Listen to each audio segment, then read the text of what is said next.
right, left, right, left. Once a soldier, always a soldier. Halt. The 70 or so years may have aged them, but the memories never fade. You know, the war broke in 1939, and when it broke, DCs were instructed to arrest people to join the army by force, to go and help British. So most of people were taken by force, and the others could not even sleep in their houses. They were sleeping in the bush because they could be arrested and taken to join the army. And some people were willingly, they joined the army willingly. The destiny of Inima and Njoroge was to fight the Japanese. It was gruesome in Burma, very bad, because the Japanese were strong. But with courage and determination, we managed to push them back for miles. Many people died there, very many, but no one talks about it. We left here 1,900, and in my battalion, because I was controlling them, I came back with only 500. Well, this cemetery in Nairobi is one of the biggest in East Africa, with almost 2,000 graves and more than 2,000 memorials. Yet many of Africa's fallen were buried where they fell, and to this day, the real number of those lost is not known. To remember their history, to commemorate those who were lost, the Zong Museum in Johannesburg is a memorial for all South Africans.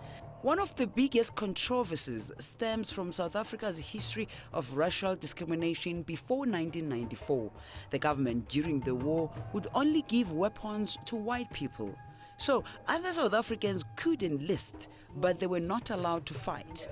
Their contribution, though, was no less critical. Something like 300,000 South Africans took part in the Second World War. I would say about 80 to 100,000 blacks. A lot of black involvement was second-hand, as it were. They now were pulled into the industries and things like that. So that was also important. Few of the World War II veterans who are still alive today are obviously very old and frail. The curator told us that 10 years ago, some 500 of those veterans converged here. But in May this year, only over 33 of them could be located. One of the decisive battles of the war was fought here, but the warring powers planted millions of landmines during the struggle in the sand.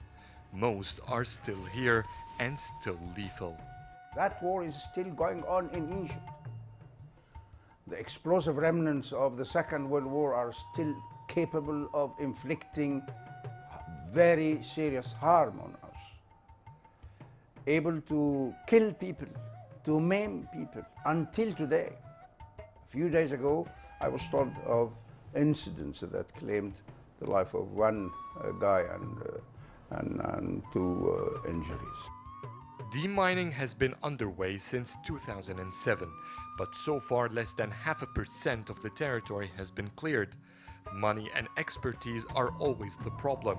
The countries that fought here, though, have recently returned to help clear up their mess. China is also helping, providing explosive detectors and equipment to help safely detonate mines. Yet it's still not enough. At its current rate of demining, Egypt needs billions of dollars and around 900 years to clear the Western Desert from explosive remnants of the Second World War. Home again, again, home again. When shall I see my home? When shall I see my native land? I will never forget my home. I remember when I was in Sudan. I remember when I was in Sudan. I remember when I was in Sudan. I remember when I was in Sudan. Myself, when I enlisted in the army, I was 17 years instead of 18. I was enlisted. So I grew in the army. The first time I went, I wear size 6. In the army, I wear size 7, size 8. So I grew in the army. Oh, again, oh, again. When shall I see my home? When shall I see my native land? I will never forget my home.